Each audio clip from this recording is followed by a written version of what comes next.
Oke, baik teman-teman semuanya, kembali lagi dengan AR Mahmud bersama Opung Parbelak. Teman-teman tahu nggak? Ya, sekarang ini sedang panas-panasnya nasibnya si Roy Suryo dan Tifa sedang di ujung tanduk. Apanya yang di ujung? Iya, jadi teman-teman, Mahkamah Agung mengeluarkan SEMA, surat edaran Mahkamah Agung terkait Roy Suryo dan Tifa tidak bisa mengajukan pra-peradilan lagi berkali-kali. Putusan yang disampaikan oleh Hakim Tunggal tadi, ya, bahwa yang diputuskan itu persoalannya hanya soal administrasi. Kami itu dianggap telat mengajukan Prapit karena tanggal 3 Agustus 2026. Padahal senyatanya kami sudah mengajukan Prapit tersebut di tanggal 30 Juli 2026 menggunakan e-court. Nah, tetapi memang fisiknya baru kami masukkan di tanggal 3 Agustus 2026. Tapi yang dihitung menjadi keputusan tersebut adalah pada tanggal 3 Agustus 2026 ketika keputusan untuk penetapan sidang pokok perkara sudah dijalankan. Nikmati aja.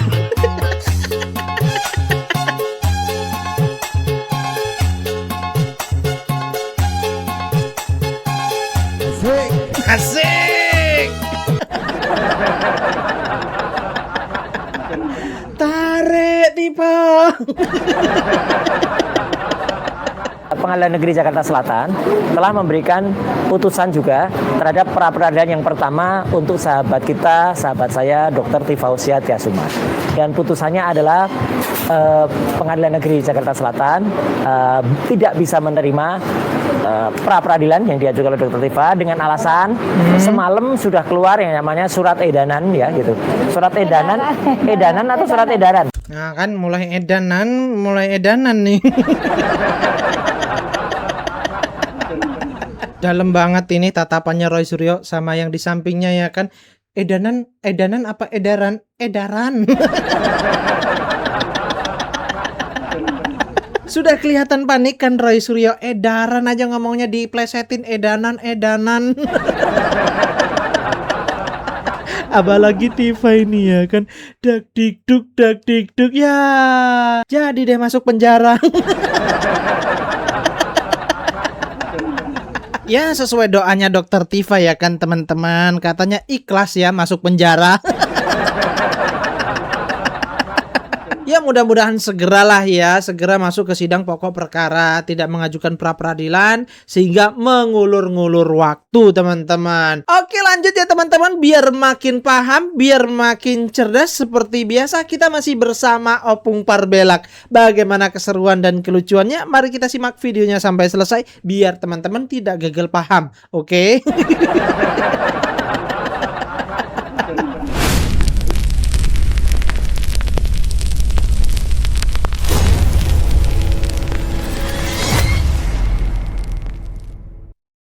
Kali Opung Parbelak udah kayak pengacara aja, tinggal dikasih tompel.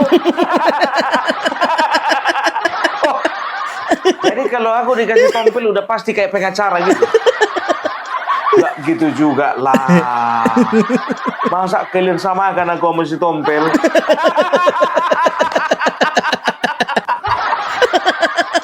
Kalau kalian samakan sama yang ganteng dong. Iya. Tahu kalian apa yang lagi panas sekarang? Yang lagi panas sekarang, Mahkamah Agung sudah mengeluarkan surat edaran Mahkamah Agung SEMA, ya, terkhususnya menjadi sorotan itu nomor 3. Ya, karena apa? Ada kaitannya dengan kasus Roy Suryo yang akan mengakibatkan Roy Suryo nggak akan bisa lagi mengajukan pra-peradilan berulang-ulang kali. Berulang kali. Aku mencoba.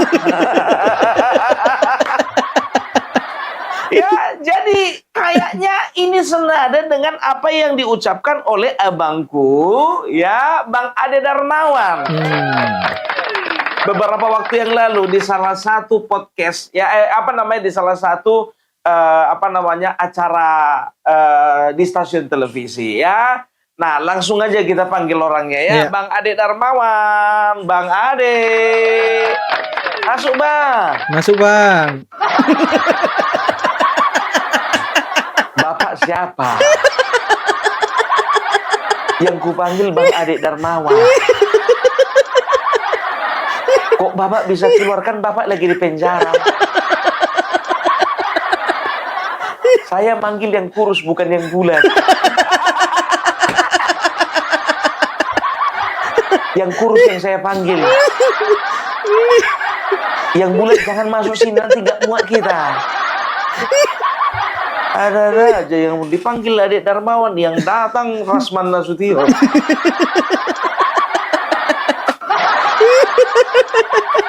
Adik Darmawan. Iya. Nanti kalau misalnya udah keluar abang dari penjara, kalau kita mau podcast silakan. Abang jalani dulu proses hukumnya. Apa namanya? Hari-hari abang di dalam ya bang.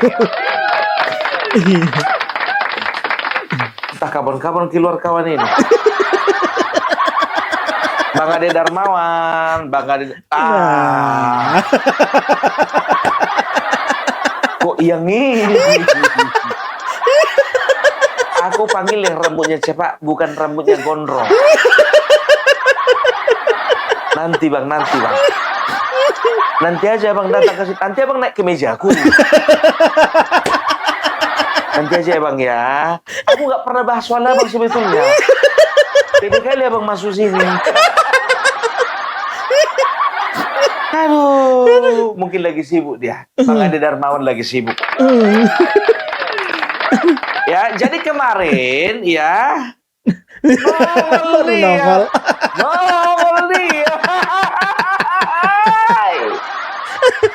Bang Ade kemana Jelas aja? ya. Emang jago kali ya bang ini biar terpilihan. Kemarin ya dia memberikan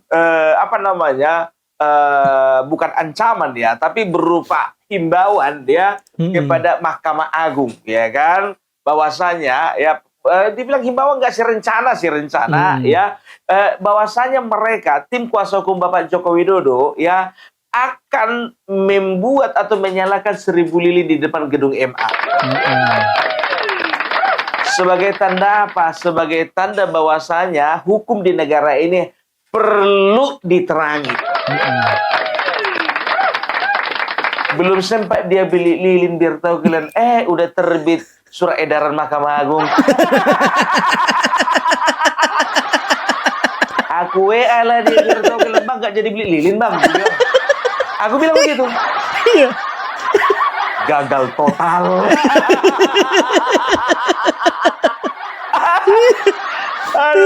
Aduh. Sebelum kita masuk pembahasan ya, kita lihat dulu ya apa yang disampaikan Bang Ade Darmawan ini kemarin. Kita dengarkan. Apa? Karena kita melihat kalau Iya.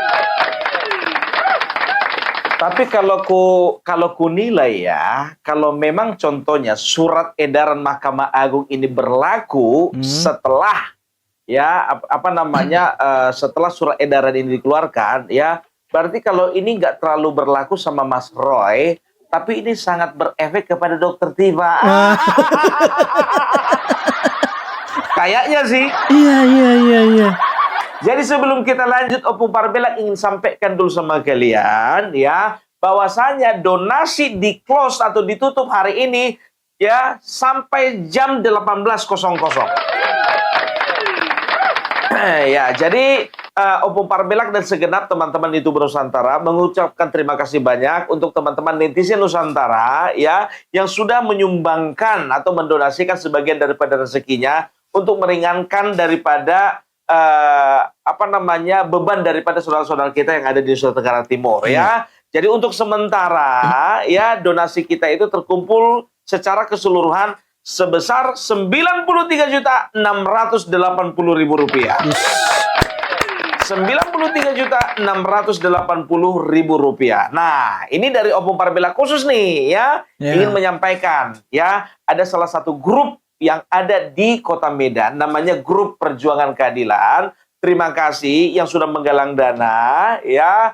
Opung Parbelak hanya bisa mendoakan kalian semuanya dalam keadaan sehat, dalam keadaan tidak berkekurangan satu apapun, dan juga setiap usaha dan pekerjaannya diberikan kelancaran oleh Tuhan Yang Maha Kuasa. Amin. Terima kasih. Amin. Nah, pengumuman selanjutnya, Opung Parbelak ingin menyampaikan kepada kalian bahwasanya ya, kita akan secara langsung mengirimkan bantuan ke NTT. Keren, Pung. Keren. Jadi kemungkinan besar nanti kita ada 3 atau 4 orang Opung Parbelak bersama dengan teman-teman. Kita sudah putuskan bahwasannya kita akan berangkat ke NTT. Dan ingat ya, tidak berkurang sepeser pun dari Uang donasi ini ya untuk kami pakai operasional, tidak. Jadi itu yang tertera, itu yang terkumpul, itu yang kita bawa ke sana. Dan Opung Parbelak bersama teman-teman akan mengeluarkan uang pribadi untuk ongkos pesawat dan juga biaya akomodasi di sana. Keren, banyak duit ya Opung Parbelak ya. Iya, kalau namanya rezeki itu dari mana aja datang. Ya, jadi ini menjaga amanah daripada semuanya teman-teman ya. Jadi sepeser pun tidak akan pernah berkurang dari yang kalian berikan kepada Opung Parbelak dan juga teman-teman YouTuber Nusantara. Nantikan kedatangan Opung Parbelak dan juga teman-teman YouTuber Nusantara di Nusa Tenggara Timur. Oke, kita sedang mencari waktu yang tepat ya. Nah, kita kembali ke masalah apa tadi? Apa namanya? Surat edaran Mahkamah Agung. Nah, Opung Parbelak ingin bacakan nih sama kalian nih ya. Apa sih isi daripada surat Mahkamah Agung yang kira-kira mengunci potensi dari pra-peradilan akan diajukan berkali-kali? Nah, ini dia nih. Ya, bahwa pasal, langsung aja ke isinya ya, bahwa pasal 163 ayat 1 huruf E Undang-Undang Dasar nomor 20 tahun 2025 tentang Kitab Undang-Undang Hukum Acara Pidana menentukan bahwa selama pemeriksaan dimaksudkan dalam huruf C belum selesai, pemeriksaan pokok perkara di pengadilan tidak dapat diselenggarakan. Untuk memberikan kepastian hukum dan mewujudkan asas peradilan sederhana, cepat dan berbiaya ringan, Mahkamah Agung memberikan petunjuk sebagai berikut. A.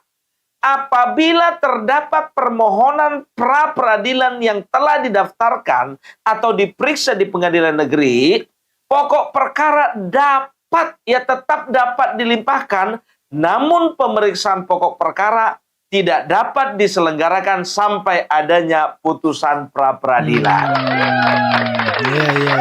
Jadi ingat ini ya, kalau kemarin ya, pra-peradilan dulu baru pokok perkara, kan begitu. Nah, sekarang ini biar tahu kalian ya, ketika permohonan pra-peradilan itu didaftarkan atau diperiksa di pengadilan negeri, maka pokok perkara dapat dilimpahkan, tetap dapat dilimpahkan. Tapi pemeriksaannya setelah keluar keputusan pra-peradilan.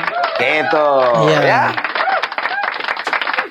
Ya, itu pemeriksaannya. Tapi kalau pelimpahannya itu tetap bisa ya. Yang kedua, ya, pra-peradilan yang didaftarkan setelah pokok perkara dilimpahkan, ya, sama seperti si Tifa nih, ya, tidak menghalangi pemeriksaan pokok perkara.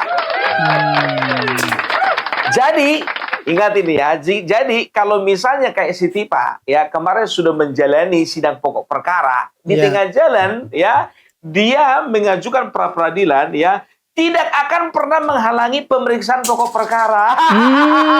Tetap lanjut. Jadi yang capek adalah si Tifa sendiri. Iya. Sidang pokok perkara berjalan, ya kan? Setelah itu didaftarkan pra-peradilan, kan begitu. Nah, tapi pemeriksaan, ya, pemeriksaan pokok perkara tetap lanjut. Itu yang B-nya. Yang C, terhadap permohonan pra-peradilan yang diajukan setelah pokok perkara dilimpahkan, maka permohonan pra-peradilan tetap diregistrasi, disidangkan, dan diputus dengan amar putusan yang menyatakan permohonan pra-peradilan tidak dapat diterima.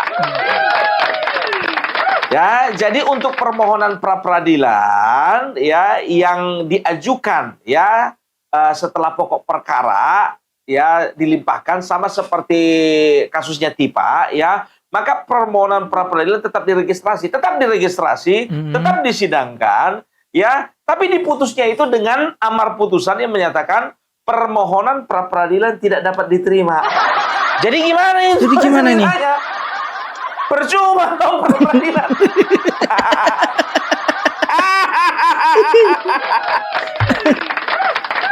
Ya. Nah, ini dia. Demikian untuk diperhatikan dan dilaksanakan sebagaimana mestinya. Ditetapkan di Jakarta pada tanggal 18 Agustus 2026, Ketua Mahkamah Agung Republik Indonesia Sunarto. Sunarto ya, bukan Sunarko. Iya, iya. Lihat itu, Sunarto Mahkamah Agung ya. Tembusan para wakil ketua Mahkamah Agung, para ketua Kamar Mahkamah Agung Republik Indonesia, Panitera Mahkamah Agung RI, dan para pejabat eselon 1 di lingkungan Mahkamah Agung RI.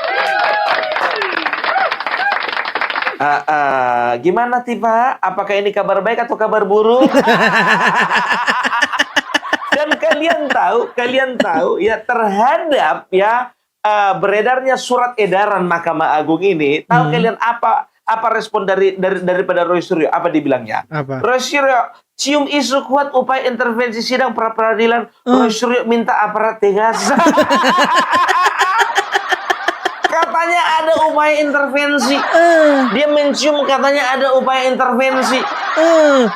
Nggak ada upaya intervensi ya. Sekarang begini, kalau bicara tentang KUHP baru ya, yang mempersilahkan dan tidak melarang pra peradilan berkali-kali ya. Nah, harusnya surat edaran Mahkamah Agung ini juga harus dihormati. Iya, benar. Kan begitu. Ya karena apa? Ya karena ya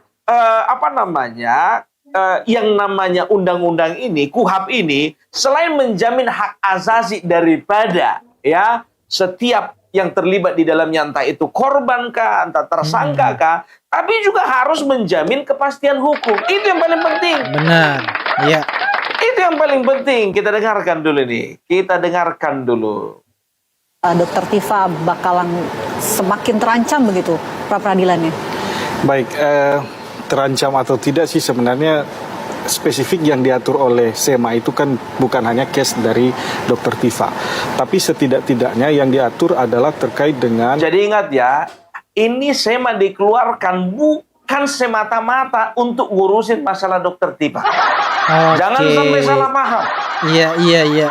Kenapa ada surat edaran atau peraturan MA? Karena menimbang ada kondisi-kondisi atau situasi tertentu yang memang harus segera ditanggapi. Itu harus. Benar. Itu. Iya.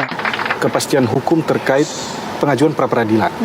Karena kalau kita melihat pengaturan pra peradilan di KUHP yang lama, dia secara jelas mengatakan ketika pokok perkara sudah masuk, maka pra peradilan menjadi gugur. Iya. Nah, di KUHP yang baru tidak ada seperti itu. Betul. Ini memang semata untuk memberi kesempatan kepada seseorang yang sudah dijadikan tersangka untuk menguji di forum pra peradilan sejauh mana sebenarnya secara formil tindakan yang sudah dilakukan terhadapnya. Nah, tetapi ini menjadi juga ketidakpastian hukum akhirnya ketika kemudian pra peradilan ini tidak ada batasannya. Nah, makanya dengan SEMA tadi yang sudah dibacakan, ketika sudah pokok perkara, maka sebenarnya pra peradilan yang diajukan tetap diteruskan, tapi tadi disampaikan ya, tidak dapat diterima pada akhirnya. Nah, ini semata demi kepastian hukum. Sehingga sekali lagi sebenarnya pra peradilan ini dia dibatasi juga ya. Pra peradilan ini kan 7 hari. Pra peradilan ini sebenarnya forum untuk menguji. Tapi bukan juga berarti pra peradilan ini di tanda petik jadi cara untuk ngulur-ngulur waktu ke pokok perkara. Karena pokok perkara ini kan yang terpenting ya, untuk menguji sebenarnya benar atau tidak terjadi tindak pidana dan pelaku inilah pelakunya gitu. Nah, sehingga dalam catatan kita melihat bahwa sebenarnya KUHP yang baru ini tujuannya bagus untuk memberi perlindungan hak asasi manusia yang sebesar-besarnya. Tetapi di satu sisi kepastian hukum juga harus dijaga gitu ya. Dan itu dia. Iya. Kepastian hukum juga harus dijaga ya. Jangan di kubunya Roy Suryo koar-koar ya. Ini adalah hak asasi daripada tersangka. Ini adalah hak asasi yang tetap yang dijamin oleh undang-undang, betul. Iya. Tapi kalau hak asasi melulu tapi nggak ada kepastian hukum, Nah, itu dia. harus dong ya, harus ya. Nah, dan ini pun juga ya, SEMA ini ya, ini dikeluarkan karena apa? Ya karena memang menjaga supaya jangan ada pra peradilan berkali-kali ya. Karena ini adalah usaha untuk mengulur-ulur waktu supaya tidak masuk ke pokok perkara. Gini, kenapa ada pra-peradilan berkali-kali? Karena menurut Anda nih ya, tidak diatur oleh KUHAP. Betul. Ya. Nah, oleh karena itu, teman-teman dari relawan Pak Jokowi, Raditya Satu, itu mendorong agar ada peraturan Mahkamah Agung atau surat edaran Mahkamah Agung untuk mengisi kekosongan ini supaya tidak ada pra-peradilan berkali-kali sehingga sidang pokok perkaranya tidak pernah berlangsung. Iya, itu bukan persoalan menunda pokok perkara karena di dalam aturan tidak bisa menunda Ya, pokok faktanya nggak berjalan-jalan Iya, juga. tidak berjalan, tetapi bukan berarti tidak akan ada. Oke.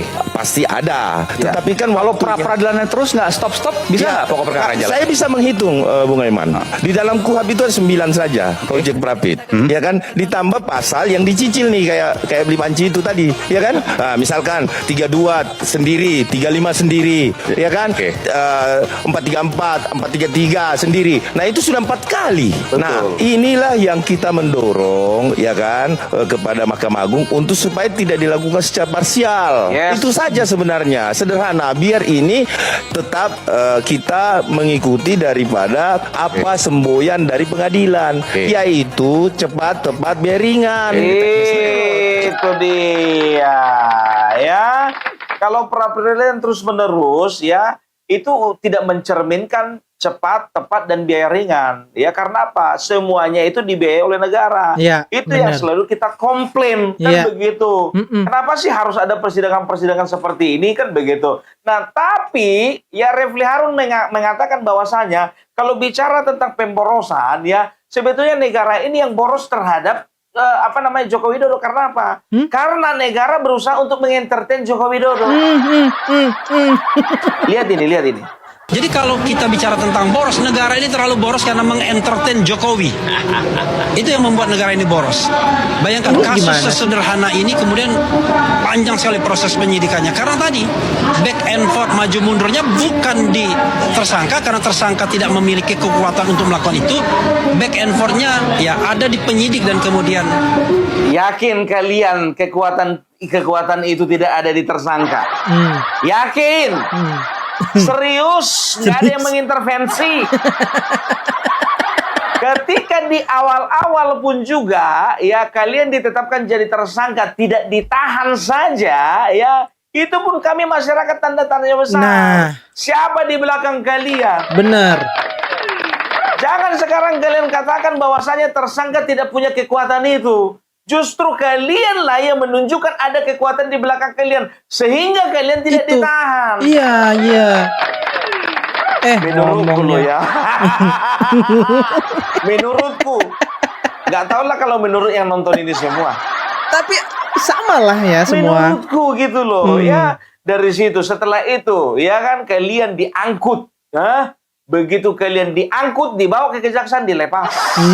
Penangguhan penahanan. Kira-kira ya, apakah itu tidak ada kekuatan di belakang kalian? Kayaknya rasanya Nggak kalau Opung Parbela mungkin. tidak percaya. Nggak percaya. Kayaknya sih Opung Parbela nggak percaya nggak ada kekuatan di belakang kalian. Aku kan kalau mengatakan aku nggak percaya, Iya. aku nggak menuduh ada kekuatan di belakang kalian, tapi nggak percaya aja sih. komunikasi dengan Solo yang kita tahu beberapa kali termasuk menawarkan yang namanya restoratif justice. Jadi kalau perspektif borosnya jangan dikenakan pada kami karena kami adalah membela hak kami, tapi perspektif borosnya tanyakan pada pengadu yang menurut saya terlalu melodramatik. Dikatakan ijazahnya palsu, bukan ditunjukkan, tetapi kemudian main drama, merasa dihina sehina-hinanya. Itu udah kemarin-kemarin, Refli, ya. Kau sebagai pakar pidana, kau bilang sekarang kau sebagai pakar hukum pidana lah dulu katakan, ya.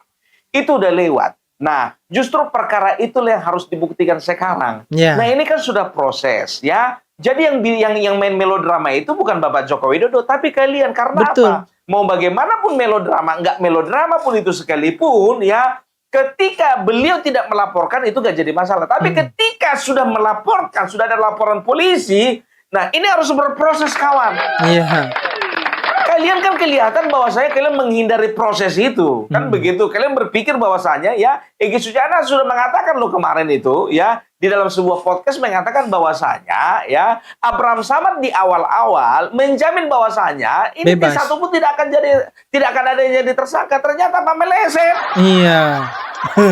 Abraham Samad menjamin itu, sama Coach Indra menjamin itu. Nah ternyata itulah salah satu yang membuat Egy Sujana mundur.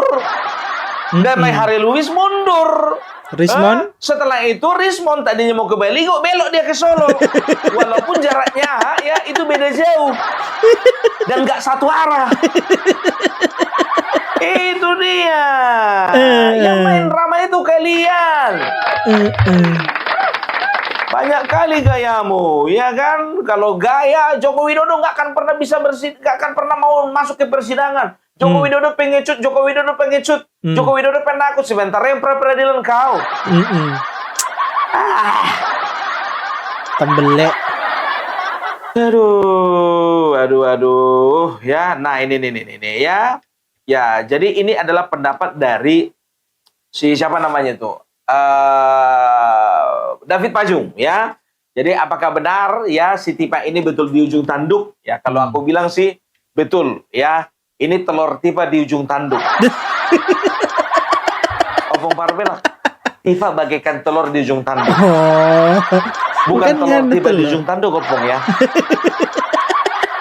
Ya sebetulnya nggak ada masalah sih telur di ujung tanduk kan begitu. Kalau selama tanduknya itu tumpul nggak akan paling pecah, nggak berkeping-keping. Tapi kalau misalnya tanduknya tajam, nancap dia cap. Nggak usah ngomongin telur deh. Yuk kita bahas yuk. Maksudnya bagaimana JPU tidak boleh menggunakan kesempatan? Sama gini Bang, sama dengan Roy Suryo melakukan sudah 5 pra-peradilan karena ada celah di undang-undang masing-masing dipisah-pisah pra-peradilannya.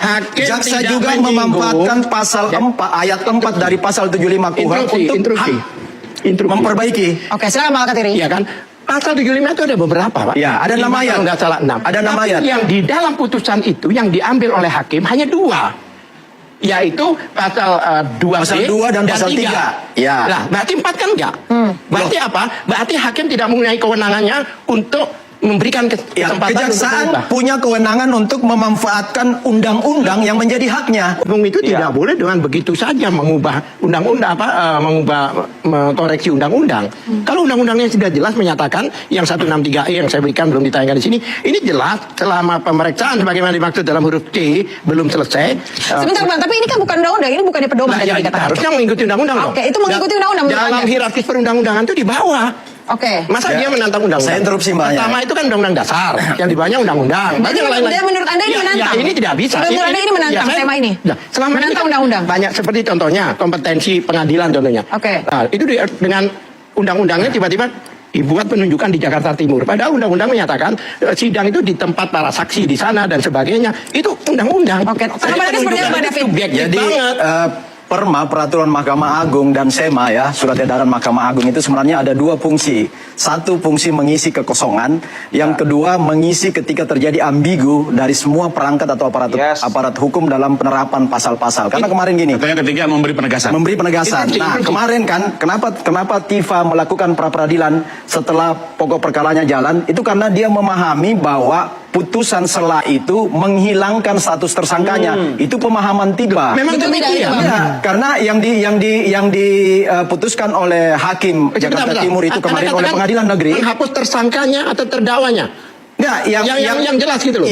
Yang diputuskan kemarin di pengadilan Jakarta Timur itu adalah batal demi hukum dakwaan dari JPU. Iya, tersangkanya tetap, kasus pokok perkaranya tetap, karena kan belum masuk pada pokok perkara. Kan ini kan sudah persidangan. Iya, belum masuk pada pokok perkara kan. Tapi kan kenapa? Jadi baru memeriksa ya surat dakwaan sesuai dengan pasal 75 ayat 3 bahwa dakwaan dari JPU itu masih banyak poin-poin yang belum terpenuhi. Kalau disebut dakwaan itu terdakwa, bukan surat persangkaan, bukan itu surat dakwaan. Lah kok bisa kembali lagi? Loh, sekarang begini, karena putusan sela ini tidak menghilangkan status, tidak menghilangkan pokok perkara. Yang ada adalah mengembalikan, lalu kemudian diperbaiki berdasarkan pasal 4 ayat berdasarkan pasal 75 ayat 4. Disitulah kewenangan JPU memperbaiki. David tahu nggak? Apakah yang dikatakan David itu dituliskan oleh hakim dalam putusannya? Tidak. Batal demi hukum berdasarkan pasal 75 ayat 3. Kan Kan itu batal demi hukum yang coba baca. Itu jelas. Coba Al-Kartini baca. Memang batal demi hukum. Iya, yang batal demi hukum apa? Surat dakwaannya. Loh, iya. Iya. Nah, surat dakwaan batal. Statusnya berarti tidak. Statusnya enggak. Tetapi apa Statusnya dia enggak. demikian? Dalam Pokok perkaranya enggak hilang. dalam putusan kita keputusan mau kemana lagi? Sidang itu kan hakim yang menentukan. Oke, berarti Anda tetap masih akan menunggu besok Hakim, putusan. jaksa ini menggunakan dasar yaitu pasal 75 ayat 4. Ya. Sedangkan ayat 4 itu Dan harus dipahami secara tidak disinggung oleh komprehensif, hakim. Bang Al-Kartini. Ayat 4 itu berbunyi, ya kan? Hakim memberikan kesempatan. Dia tidak memberikan kesempatan. Memberi kesempatan sekali untuk itu bunyi undang-undang. Tapi bunyi putusan nggak itu. Ya ini dimanfaatkan oleh JPU karena itu hak kewenangan Tidak berdasarkan bisa dong. undang-undang. Bagaimana JPU? Nggak bisa begitu. Nggak bisa Maksudnya menghilangkan bagaimana undang-undang. JPU tidak boleh menggunakan kesempatan? Sama gini Bang, sama dengan Roy Ini Suryo melakukan sudah 5 pra-peradilan karena ada celah di undang-undang masing-masing dipisah-pisah pra-peradilannya. Hakim Jaksa tidak juga menyinggung. memanfaatkan pasal 4 ayat 4 dari pasal 75 KUHP untuk hak memperbaiki. Oke, Itu dia. Ya. Jadi kalau Roy Suryo ya menggunakan menggunakan celah yang ada di KUHP itu untuk melakukan mengajukan pra-peradilan berkali-kali. Jaksa pun juga punya hak ya untuk ya melakukan perbaikan gitu loh. Ya, kita lihat aja lah nanti bagian nang ning dung. Jadi gitu dia ya. Jadi kalau jantungnya Roy Suryo sama jantungnya Siti Pak sekarang bukan dak dik duk nggak begitu bunyinya. Apa? Nang ning.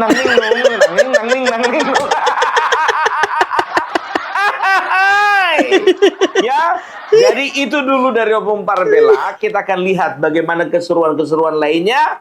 Ya, apakah betul-betul telurnya tiba di ujung tanduk atau telurnya Roy Suryo di ujung tanduk? Sebentar Opung Parbela. Tolong perbaiki dulu kalimatmu itu. Tifa seperti telur di ujung tanduk atau Roy Suryo seperti telur di ujung tanduk? Iya. Itu baru betul ya. Salam Parbelak, salam NKRI harga mati.